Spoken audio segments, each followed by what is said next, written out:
Olá para você que nos acompanha na programação da Band Amazonas. Começa mais uma entrevista coletiva. Prazer, sou Flávia Moura, faço parte da equipe de jornalismo da Band Amazonas. E nessa edição, quem me acompanha é o jornalista Eduardo Galvão, que é repórter da Band Amazonas. Seja muito bem-vindo, Eduardo Galvão.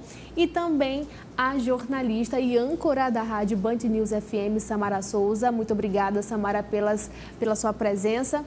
E também o convidado de hoje do Entrevista Coletiva é o secretário Jório Veiga. Ele é secretário de Estado de Planejamento, Desenvolvimento, Ciência, Tecnologia e Inovação do Amazonas. Secretário, seja muito bem-vindo.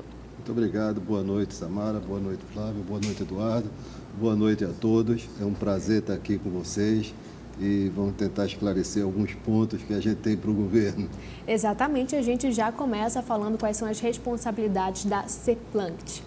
Bom, a CEPLANCT tem por obrigação ajudar a fazer todo o planejamento do Estado, promover o desenvolvimento econômico, social, hoje nós consideramos o desenvolvimento sustentável, e trabalhar toda a parte de ciência, tecnologia e inovação no que concerne às atividades estaduais. Então, esse é o principal objetivo. Secretário, o senhor veio... Boa noite, primeiramente, boa noite a todos os colegas de bancada. O senhor assumiu o cargo agora com a nova gestão, com o novo governo. Eu gostaria que o senhor dissesse quais são aí o seu currículo, quais são os seus trabalhos já feitos, porque aqui no Amazonas o senhor ainda, eu sei que o senhor tem um vasto currículo aí, bem extenso, então eu gostaria que o senhor explicasse um pouco o trabalho que o senhor já exerceu pelo mundo afora, que eu sei que o senhor já foi homenageado até no exterior. Bom, eu sou engenheiro civil de formação, me formei na Universidade Federal de Pernambuco, de onde eu sou originário, de Recife. Durante vários anos eu trabalhei como engenheiro civil, construindo em vários estados do Nordeste, fazendo várias obras de infraestrutura, principalmente no interior. Trabalhei um pouco na capital e na região metropolitana, na construção de grandes fábricas. Depois me mudei para o Rio de Janeiro, em Petrópolis, no Rio de Janeiro, onde me casei. Durante 5 anos eu morei em Petrópolis, trabalhando no Rio de Janeiro, numa unidade metalúrgica de médio porte, fazendo toda a parte administrativa financeira. E foi uma época onde a gente trabalhava com grandes empresas do Brasil na área de navegação, geração de energia e ferroviária. Essas empresas, naquela época, começaram a ser desmontadas e apareceu uma oportunidade de vir aqui por Amazonas, né? E eu me juntei à Coca-Cola, né, para vir construir a fábrica de concentrados aqui. E isso foi em 1989, 30 anos atrás. Após a construção da fábrica, eu passei a integrar a equipe de operações. Alguns anos depois, eu me tornei o gerente-geral da fábrica, fui 12 anos o gerente-geral da fábrica. E nos últimos 7 anos que eu tive lá na Coca-Cola, que é Recofarma, eu fui o diretor de operações para a América Latina, tomando conta das operações de concentrado, que vocês chamam de xarope, né? Desde o México até a Argentina. Secretário, a CEPLANCT, ela tem um enorme leque aí de parceiros que visam a sustentabilidade. Na sua experiência aí, onde é que entra a sustentabilidade, onde é que entra esse perfil? Bom, desde a iniciativa privada, um dos principais pontos que nós tínhamos era exatamente a proteção ao meio ambiente. Desde sempre, a Coca-Cola sempre trabalhou com isso. E, alguns anos atrás, quando foi lançado o Global Compact da ONU, a Coca-Cola logo se associou. E tinha tudo a ver exatamente com o desenvolvimento sustentável. Aqui mesmo, nós, comigo na direção, tivemos a oportunidade de trabalhar com todo o processo de açúcar mascavo aqui no interior, ou gramichó, né, que a gente tem na região, que foi desenvolvida toda uma produção para que nós utilizássemos na nossa fábrica, e depois com a produção de açaí para alguns produtos que nós fizemos.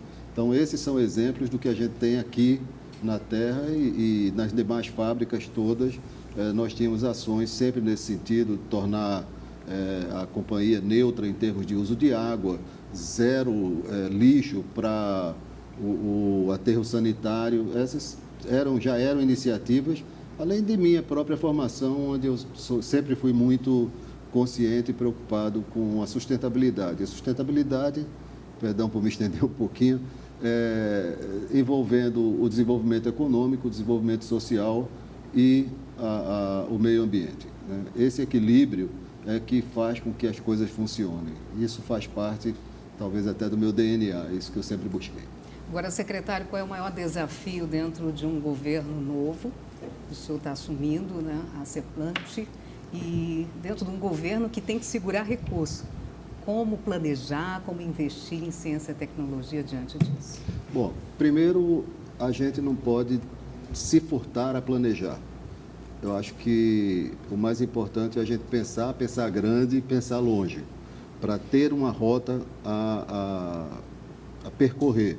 Essa rota pode ser percorrida mais rapidamente ou mais lentamente, dependendo da quantidade de recursos, né? Então, o grande desafio é exatamente encontrar recursos dentro do governo ou fora do governo, com parceiros nacionais ou internacionais, para executar esses projetos.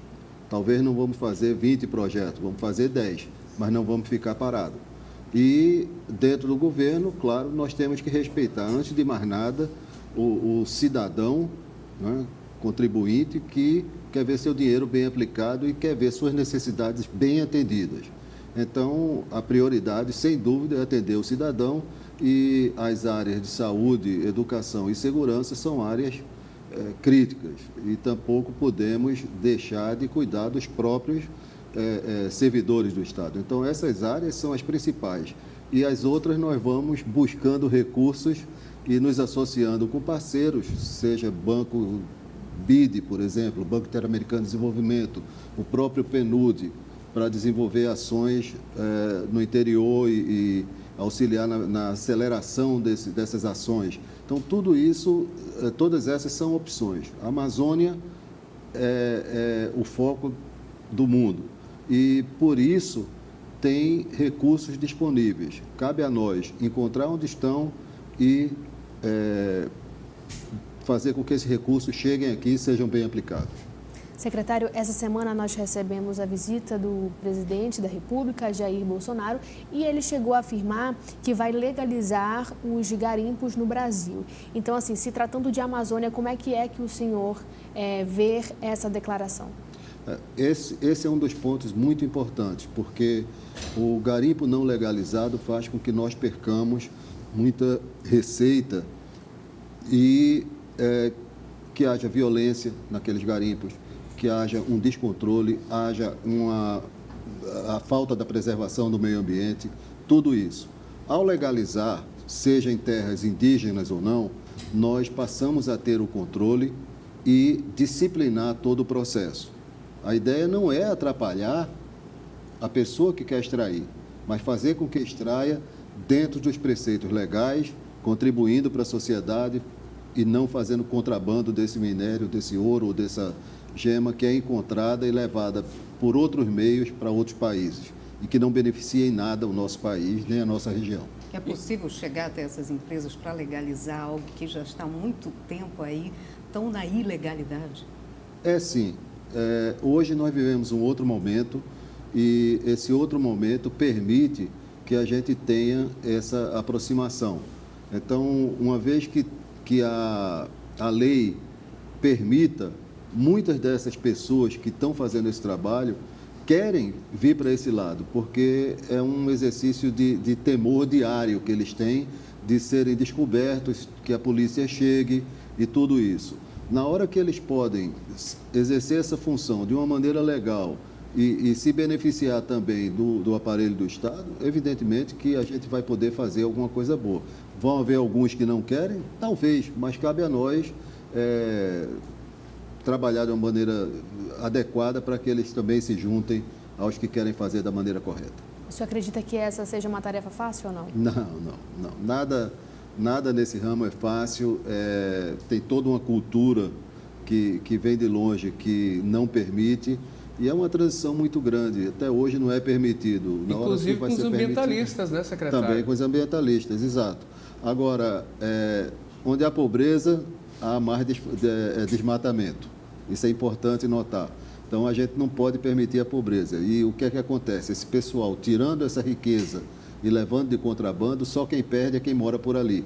Então, na hora que a gente legaliza e faz com que eles também participem dessa atividade econômica, eles também vão preservar. E aí, os ambientalistas, aqueles sérios que se preocupam com a sustentabilidade, e a sustentabilidade tem a ver com o homem, com o ser humano que vive ali e precisa de uma condição de vida digna e adequada, eles vão ser a favor e vão nos ajudar a encontrar a solução ideal. Já tem uma data marcada para sentar, para ter uma comissão, para idealizar logo essa conversa, essa declaração? Porque até então é uma declaração do presidente, mas já tem uma data aí para se criar essa comissão? Não que eu saiba, eu não tenho conhecimento dessa data. Entretanto, a nível estadual, nós já estamos desenvolvendo uma política estadual de mineração e que vai nessa direção para incorporar todos esses avanços da legislação brasileira, que é algo que nós não temos aqui. É difícil para o Estado fiscalizar?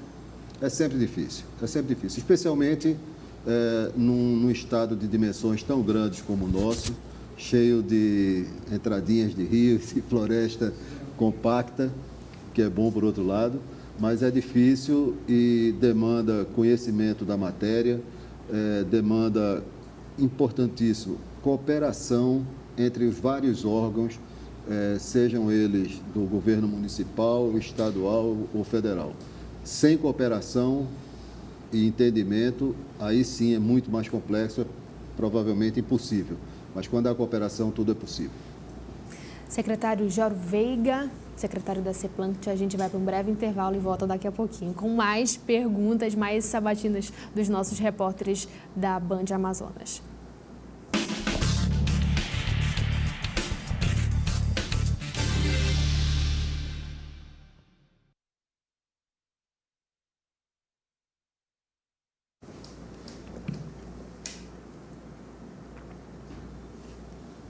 Então, agora fica com quantos?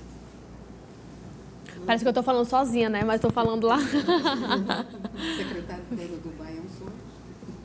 Tá. É uma falácia. Tá. Rapidinho, Samara, só limpa, por favor. Só pra gente organizar, você começa fazendo pergunta? Tem, não? Pode perguntar. Edu? Eu gaguejei que tu virou e já virou pra mim, eu não estava esperando. Eu gosto assim. Ela fala, depois que vem as perguntas. Desculpa,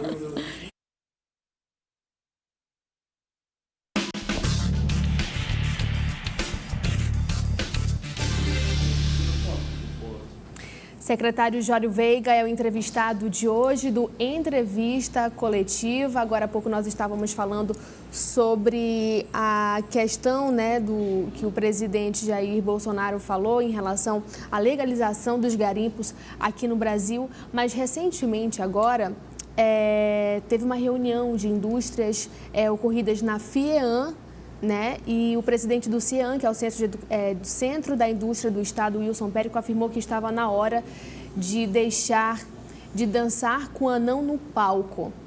Agora, qual é a resposta do Estado vem dando em relação a essas alegações? Eu estava nessa reunião, foi a celebração da tomada de posse dos novos membros do CIEAM.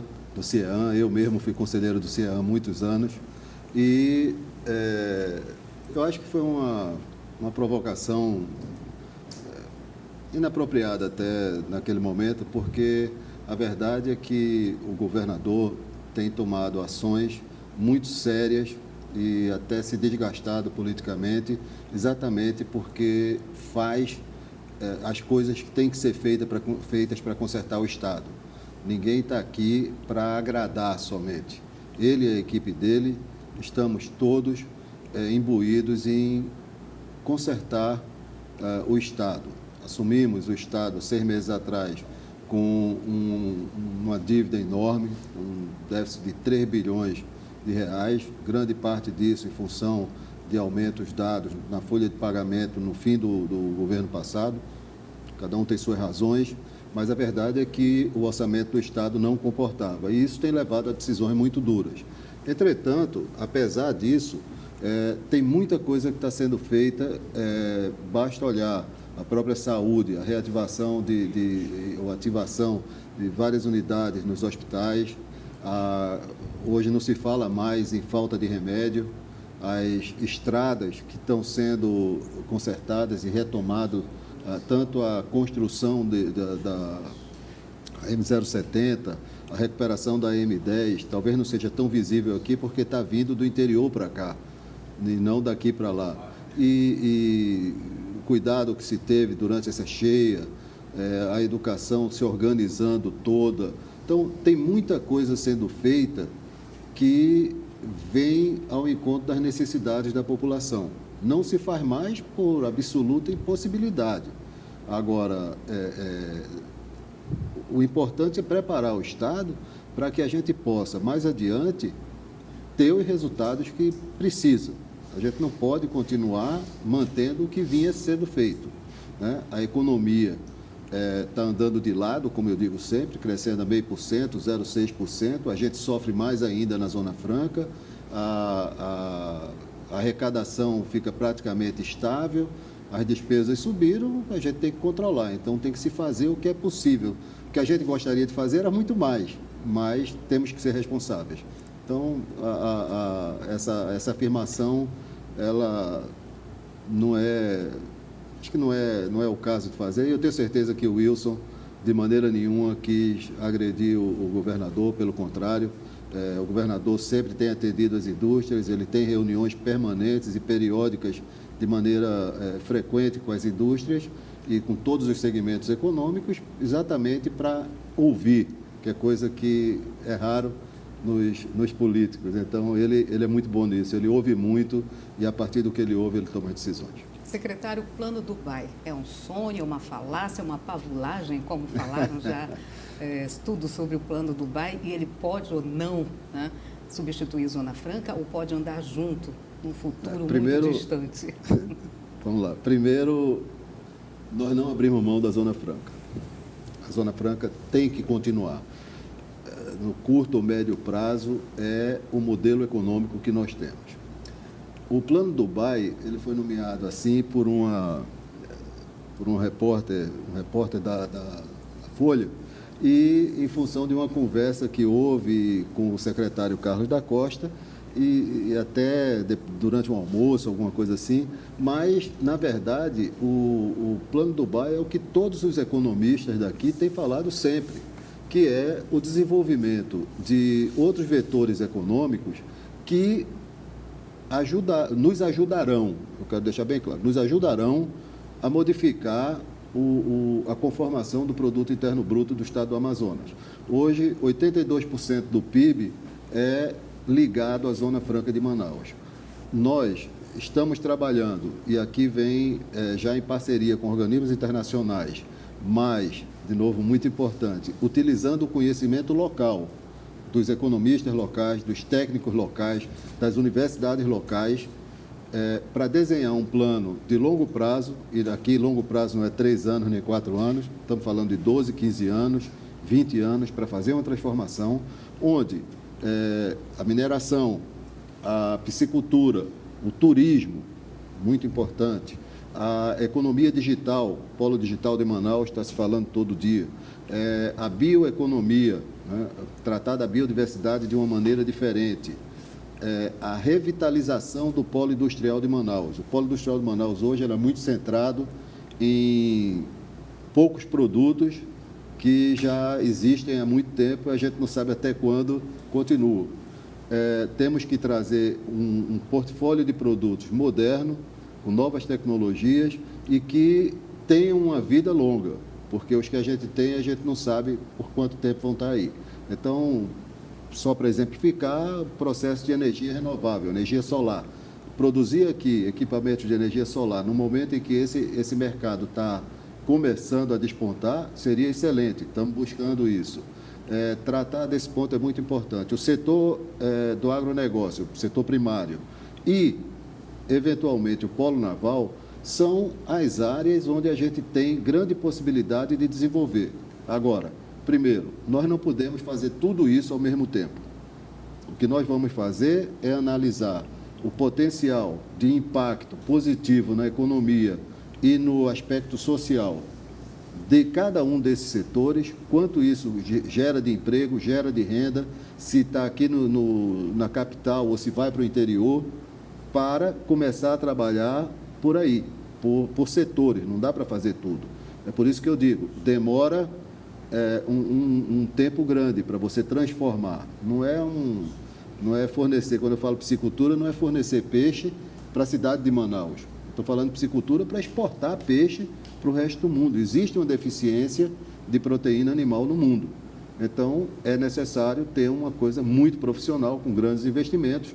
A empresa privada tem que ver que é um bom negócio e tratar isso como um bom negócio. O Estado, seja o governo estadual, federal, prover assistência técnica, prover pesquisas, apoiar tudo isso para que essa produtividade aumente e, a partir daí, a gente desenvolva uma indústria que possa crescer. Então, o Plano Dubai é o desenvolvimento desses segmentos para que se agreguem ao que a gente já tem hoje e juntos façam um bolo muito maior.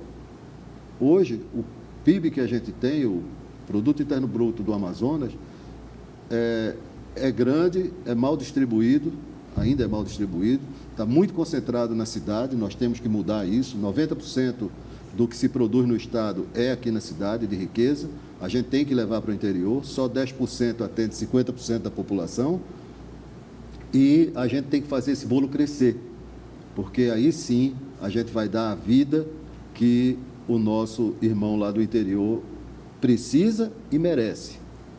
E isso significa preservar a nossa floresta. Secretário, é isso que nós vamos fazer, preservando. O Estado vê algumas amarras que prejudicam o desenvolvimento na sua avaliação ou não? A legislação hoje existente é muito complicada, né? A própria legislação de mineração em terras indígenas, a existência de alguns ambientalistas mais radicais que entendem que a gente não pode tocar em nada porque vai prejudicar. Isso é difícil. Há algumas ONGs que entendem, sentado num escritório, numa cidade da Europa, querendo decidir o que é que a gente pode ou não pode fazer aqui. Você acha como se fosse pisar em ovos ou não? Não, de maneira nenhuma. Eu acho que, de novo, o momento é muito bom, existe uma conscientização para a utilização racional do nosso espaço, e dentro dessa utilização racional significa também preservar, mas tem que preservar o homem que vive lá, a mulher que vive lá, as crianças que vivem lá. Eles querem viver lá, então eles são parte do ambiente também, e isso a gente tem que cuidar.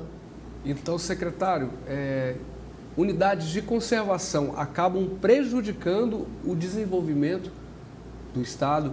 E sobre as terras indígenas, o senhor é a favor, o senhor é contra as demarcações? Bom, vamos lá. As unidades de conservação, que elas prejudicam o desenvolvimento, é um pouco de mito, porque você pode fazer uma série de atividades nas unidades de conservação. E, de fato, muitas delas têm um IDH, que é um Índice de Desenvolvimento Humano, melhor do que os arredores que estão fora da zona de conservação.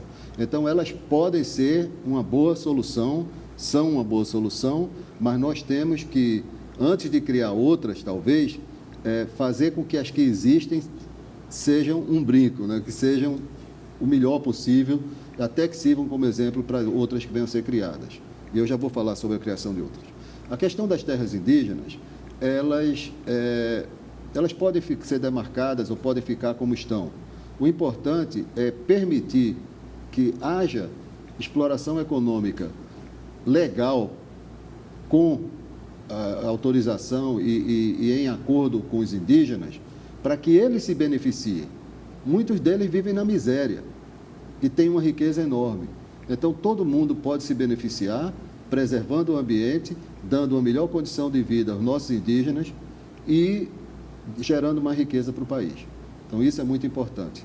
Voltando à questão do espaço de conservação, nós estamos trabalhando para desenvolver o zoneamento ecológico-econômico, o econômico-ecológico, eu nunca me lembro a ordem, mas é isso, ecológico-econômico, que permite a gente entender as vocações de todas as regiões do Estado. Nós estamos com o primeiro, que é da Calha do Purus, na mesa do ministro da Casa Civil para avaliação e assinatura pelo presidente, deve sair nos próximos dias, e temos mais 4 áreas no Estado para fazer. Estamos muito atrasados, há mais de 12 anos que estava parado. Nós estamos retomando esse zoneamento, ele é feito em conjunto com a Secretaria de Meio Ambiente, em conjunto com a CEPRO, as universidades vão participar, e nós queremos fazer isso num tempo, é longo, mas é recorde, nós queremos fazer isso em 3 anos, porque há mais de 12 a gente não faz nada, então se a gente fizer em 3, vai ser muito bom, a gente quer fazer isso. E isso vai dar a gente o painel de tudo que tem no Estado, o que pode ser, o que pode não ser, e a partir daí redefinir o que deveria ser essas áreas de conservação.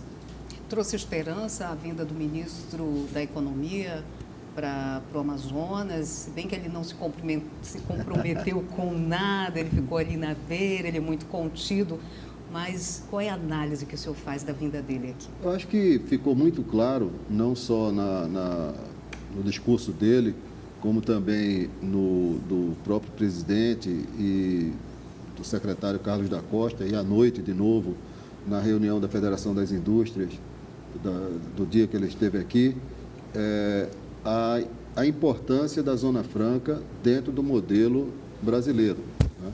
E ficou dito muito claramente, a Zona Franca não é um projeto de Manaus, é um projeto do Brasil, né? Serve para o desenvolvimento regional e tem se provado extremamente útil nesse desenvolvimento.